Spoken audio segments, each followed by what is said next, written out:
Hello everyone, welcome to bright IQ। तो आज हम लोग पढ़ने वाले हैं JSS CGL में कंप्यूटर का ज्ञान। कंप्यूटर के ज्ञान से रिलेटेड बहुत सारे इंपॉर्टेंट क्वेश्चन को आज हम लोग स्टडी करेंगे। ये सारा क्वेश्चन आपका प्रीवियस ईयर्स पे आधारित है। बेसिक कॉन्सेप्ट के साथ सारा क्वेश्चन हम लोग सॉल्व करेंगे। सिर्फ हम लोग क्वेश्चन ही नहीं बल्कि उसमें जितने भी इंपॉर्टेंट क्वेश्चन बन सकते हैं उन सारे क्वेश्चन को हम लोग स्टडी करेंगे। इसमें बहुत ज़्यादा इंपॉर्टेंट क्वेश्चन आज मैं आप लोगों के साथ शेयर करने वाली हूँ, तो प्लीज़ वीडियो को बिल्कुल भी स्किप मत कीजिएगा, एंड तक जरूर देखिएगा।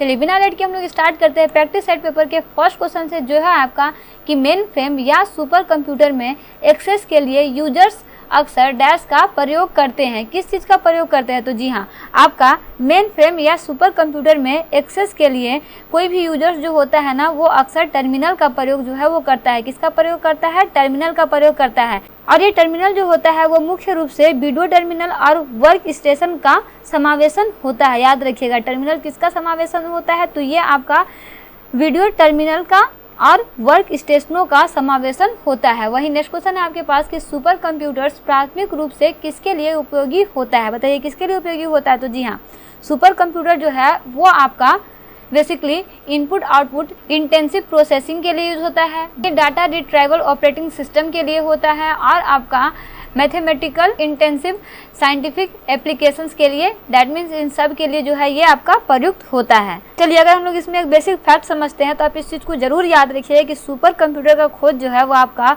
1960 में की गई थी तथा इसे बाजार में 1970 में लाया गया था। वही नेक्स्ट क्वेश्चन है आपके पास कि CPU क्या है? बताइए CPU क्या है? बहुत इंपॉर्टेंट क्वेश्चन है। तो जी हाँ, CPU जो है वो आपका सेंट्रल प्रोसेसिंग यूनिट है। यहाँ पे सिर्फ प्रोसेसिंग यूनिट दिया हुआ है तो उससे कंफ्यूज नहीं होना है। ये क्या है? आपका सेंट्रल प्रोसेसिंग यूनिट है, ठीक है।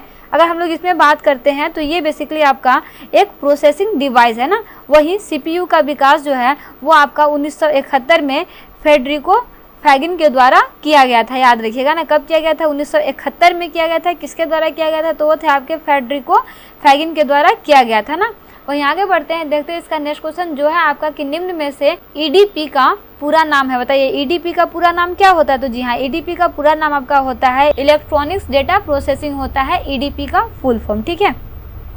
वहीं आगे बढ़ते हैं, देखते हैं इसका नेक्स्ट क्वेश्चन जो है आपका कि कंप्यूटर प्रणाली में निम्न में से क्या इनपुट डिवाइस का उदाहरण नहीं है? बताइए, बहुत इंपॉर्टेंट क्वेश्चन है, तो आप देखते ही बता दीजिएगा कि इसमें से कौन सा है। तो वो है आपका प्रिंटर। प्रिंटर क्या होता है? आपका आउटपुट डिवाइस होता है ना। बताइए तो इनपुट डिवाइस कितने होते हैं?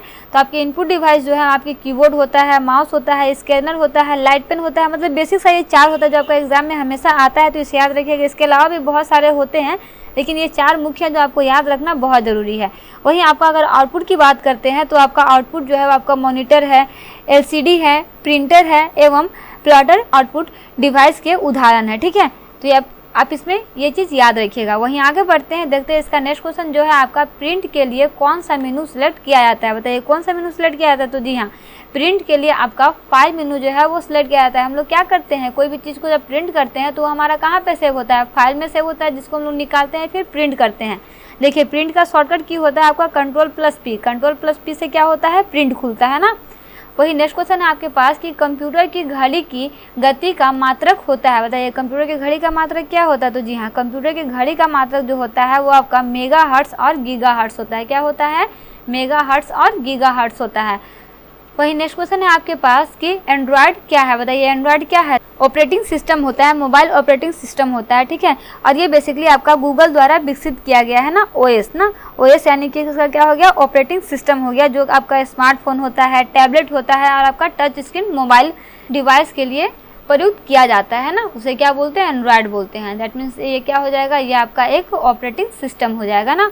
वहीं आगे बढ़ते हैं, देखते हैं इसका नेक्स्ट क्वेश्चन जो है आपका कि ऑपरेटिंग सिस्टम में राउंड रॉबिन शेड्यूलिंग से क्या तात्पर्य है? बताइए तो इसका मतलब क्या होता है? तो जी हाँ, आपका ऑपरेटिंग सिस्टम में राउंड रॉबिन शेड्यूलिंग के तहत प्रत्येक प्रक्रिया यानी कि प्रोसेस को एग्जीक्यूट जो है वो करने हेतु निर्धारित समय जो है वो प्रदान किया जाता है। दैट मीन्स इसका करेक्ट आंसर क्या हो जाएगा? ऑप्शन बी इसका करेक्ट आंसर हो जाएगा कि आपका क्या है? प्रोसेस एलोकेशन पॉलिसी है। क्या है? प्रोसेस एलोकेशन पॉलिसी है। वही नेक्स्ट क्वेश्चन है आपके पास कि निम्नलिखित में से सिस्टम सॉफ्टवेयर कौन सा है? बताइए तो इसमें से सिस्टम सॉफ्टवेयर कौन सा है? तो जी हाँ, अगर हम लोग सिस्टम सॉफ्टवेयर की बात करते हैं तो आपका इसमें से सिस्टम सॉफ्टवेयर जो है वो है आपका कंपाइलर। क्या है आपका? कंपाइलर है ना। कंपाइलर एक आपका सॉफ्टवेयर डेवलपमेंट डिवाइस होता है, ठीक है, जो आपका सिस्टम सॉफ्टवेयर के अंतर्गत आता है और बाकी के आपके एग्जाम्पल जो है वो आपके एप्लीकेशन सॉफ्टवेयर के अंदर आते हैं, ठीक है। वहीं आगे बढ़ते हैं, देखते हैं इसका नेक्स्ट क्वेश्चन जो है आपका कि निम्नलिखित कथनों पर विचार कीजिए तथा नीचे दी गई कूट की सहायता से सही उत्तर का चयन कीजिए। बताइए क्या होगा? ये बहुत इंपॉर्टेंट क्वेश्चन है ना। तो देखिए अगर हम लोग यहाँ पे देखते हैं तो देखिए आपके पास क्या दिया हुआ, फर्स्ट में आपके पास दिया हुआ है कि .NET फ्रेमवर्क माइक्रोसॉफ्ट द्वारा विकसित किया गया है, बिल्कुल किया गया है। वहीं आपका जावा सन माइक्रो सिस्टम द्वारा विकसित ओपन सोर्स टेक्नोलॉजी है। जी हाँ, बिल्कुल है। दैट मीन्स इसका 1 और 2 दोनों ऑप्शन जो है आपका करेक्ट हो जाएगा, ठीक है। वहीं आगे बढ़ते हैं, देखते हैं इसका नेक्स्ट क्वेश्चन जो है आपका कि BCD का पूरा नाम है। बताइए BCD का पूरा नाम क्या होता है? तो जी हाँ, BCD का पूरा नाम क्या होता है आपका? बाइनरी कोडेड डेसिमल होता है। क्या होता है? बाइनरी कोडेड डेसिमल होता है ना। वहीं आगे बढ़ते हैं, देखते हैं इसका नेक्स्ट क्वेश्चन जो है आपका डाटा की मात्रा को CPU मेन मेमोरी और इनपुट तथा आउटपुट डिवाइस में एक ही समय में ट्रांसमिट करता है। कौन करता है? बताइए। तो जी हाँ, वो है आपका बस विड्थ। क्या है? बस विड्थ है ना।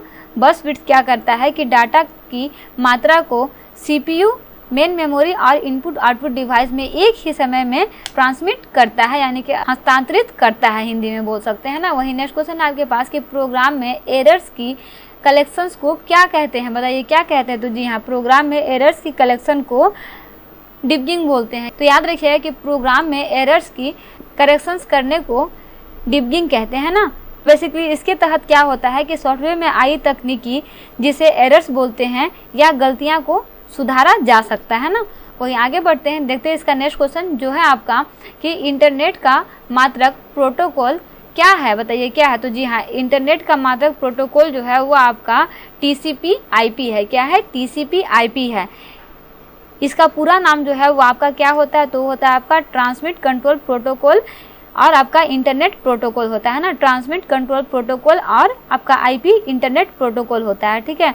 तो TCP/IP जो है आपका प्रोटोकॉल के प्रयोग द्वारा 2 या 2 से अधिक कंप्यूटरों के माध्यम से सूचनाओं को स्थानांतरित करने का काम करता है, याद रखिएगा, ठीक है। वही नेक्स्ट क्वेश्चन है आपके पास कि W3C इसका प्रतीक है। बताइए इसका क्या प्रतीक है? तो जी हाँ, W3C का पूरा नाम जो है वो आपका वर्ल्ड वाइड वेब कंसोर्टियम होता है, ठीक है। ऑप्शन ए ना। चलिए अगर इसको हम लोग कुछ और इसमें समझते हैं तो आप एक चीज़ याद रखिए कि आपका W3C जो है एक अंतर्राष्ट्रीय समूह है। क्या है? एक अंतर्राष्ट्रीय कम्युनिटी है ना, जहाँ पर member organization, full time staff और आपका पब्लिक साथ मिलकर वेब स्टैंडर्ड को बनाए रखने, खोज और विकास करते हैं ना, याद रखिएगा। वहीं आगे बढ़ते हैं, देखते हैं इसका नेक्स्ट क्वेश्चन जो है आपका कि निम्नलिखित में से कौन सा विकल्प निम्नलिखित कथनों की सत्यता का अच्छा वर्णन करता है? बताइए। तो देखिए अगर हम लोग यहाँ पे ऑप्शन ए में देखेंगे तो ऑप्शन ए में आपके पास दिया हुआ है कि माइक्रोसॉफ्ट पावर पॉइंट जो है वह आपका स्लाइड का ओरिएंटेशन पोर्ट्रेट के रूप में सेट नहीं करता है। जी नहीं, ये आपका ओरिएंटेशन पोर्ट्रेट के रूप में जो है वो सेट करता है। दैट मीन्स ये आपका ऑप्शन जो है वो गलत हो जाएगा ना, ये आपका सही आंसर है, ठीक है। वही नेक्स्ट आपके पास है कि पृष्ठ संख्या माइक्रोसॉफ्ट पावर पॉइंट प्रस्तुतिकरण स्लाइड के ऊपरी भाग में डाली जा सकती है। तो जी हाँ, ये आपका सही है। दैट मीन्स करेक्ट आंसर क्या हो जाएगा? ऑप्शन सी, 1 गलत और 2 सही हो जाएगा, ठीक है।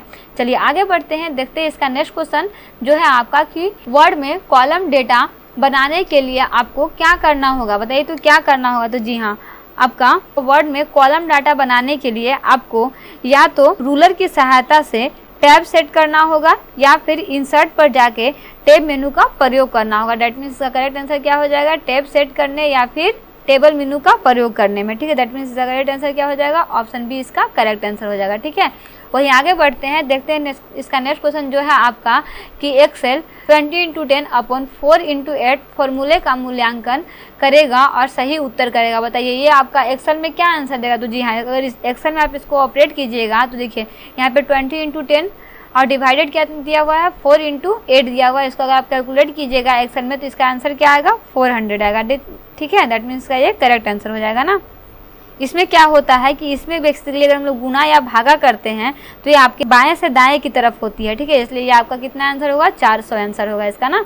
वही नेक्स्ट क्वेश्चन है, इस पार्ट का लास्ट क्वेश्चन आपके पास कि एक पारदर्शी DBMS है। क्या है DBMS? तो जी हाँ, आपका पारदर्शी DBMS जो है वो आपका एक उपयोगकर्ताओं द्वारा प्रदान की गई भौतिक संरचना को रखता है। ठीक है, क्या करता है? भौतिक संरचना को रखता है और यह आपका उपयोगकर्ता के अस्थायी यूजर इंटरफेस का प्रबंध जो है वो करती है। दैट मीन्स इसका करेक्ट आंसर क्या हो जाएगा? ऑप्शन नंबर सी इसका करेक्ट आंसर हो जाएगा। ठीक है, तो बेसिकली इस तरह से हम लोग आज के वीडियो में कंप्यूटर ज्ञान से रिलेटेड सारे इंपॉर्टेंट क्वेश्चन को सॉल्व कर चुके हैं। इसमें बहुत सारे क्वेश्चन ऐसे हैं जो आपके प्रीवियस ईयर से कवर किए गए हैं, वहीं कुछ क्वेश्चन ऐसे हैं जो आपके लेटेस्ट अभी के क्वेश्चन हैं जिसको आपको समराइज करना बहुत ज़रूरी है। सारे क्वेश्चन को अच्छे से प्रैक्टिस करते रहिए। क्वेश्चन में कोई भी प्रॉब्लम हो या फिर इससे रिलेटेड कोई और रिलेवेंट कंटेंट चाहिए तो उसके लिए भी कमेंट बॉक्स में कमेंट जरूर कीजिएगा। तो मिलते हैं नेक्स्ट वीडियो में एक इंपॉर्टेंट टॉपिक के साथ। Thanks for watching, like and subscribe bright IQ।